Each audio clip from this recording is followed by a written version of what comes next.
അസ്സലാമു അലൈക്കും വറഹ്മത്തുള്ളാഹി വബറകാത്ത്. ജിദ്ദയിൽ നിന്ന് മഷ്റഫാണ്. എന്താണ് സുഹൃത്തുക്കളെ, സുഖമല്ലേ? ഇൻഷാ അല്ലാ നാട്ടിൽ പോകുമ്പോൾ നോക്കാമല്ലേ. പക്ഷെ ഇപ്പോൾ വാങ്ങാനും പേടിയാണ് കേട്ടാ. വന്നാൽ തിരിച്ചു തരണ്ടേ? വന്നാൽ തിരിച്ചു തരണമെങ്കിൽ തിരിച്ചു വന്നാൽ പണി ഉണ്ടാവുമെന്ന് അറിയില്ല. ഇപ്പം അങ്ങനെയാണ് എല്ലാ സ്ഥലത്തും നടക്കുന്നത് കേട്ടാ.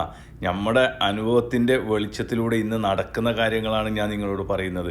കാരണം ഒരുപാട് പേർക്ക് അനുഭവം ഉണ്ടാവും. നാട്ടിൽ നിന്ന് പോയിട്ട് വന്നിട്ട് ജോലി ചെയ്യുന്ന സ്ഥലത്തെത്തുമ്പോൾ അവർ പറയുന്ന ഒരു കാര്യമുണ്ട്. ഇപ്പോൾ ആളധികമാണ്, പണിയില്ല, അതുകൊണ്ട് നിങ്ങൾ വേറെ സ്പോൺസറെ നോക്കിക്കോ, കഫാല മാറിക്കോ എന്നൊക്കെ പറയാണ്. എപ്പോഴാണ് കഫാല മാറുക? ഇന്ന് നമ്മളൊരു പണി അന്വേഷിച്ച് ഒരു കടയിൽ പോകുമ്പോൾ അവർക്ക് വയസ്സ് കുറഞ്ഞവരെ മതി. 25, 30, 35 വയസ്സ് വരെയുള്ളവരെ മതി.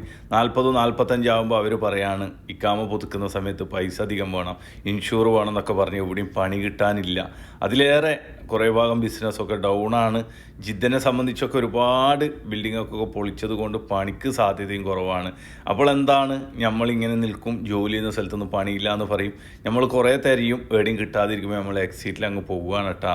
എക്സിറ്റിൽ പോകുന്ന സമയത്തോ നമ്മുടെ കയ്യിലൊന്നും ഉണ്ടാവില്ല. പിന്നെയും നമ്മൾ ടിക്കറ്റിന് ആരോടും കടം വാങ്ങിയിട്ട് നാട്ടിൽ നിന്ന് തരാമെന്ന് പറഞ്ഞിട്ടാണ് വാങ്ങിയിട്ട് പോകുന്നത് അധിക പേരും. അപ്പോൾ ഏതായിരുന്നാലും ഇൻഷാ അല്ലാ അങ്ങനെയുള്ള ബുദ്ധിമുട്ടുകളെ തൊട്ടൊക്കെ എല്ലാ പ്രവാസികളെയും അള്ളാഹു തആല കാത്തുരക്ഷിക്കുമാറാവട്ടെ. ആമീൻ.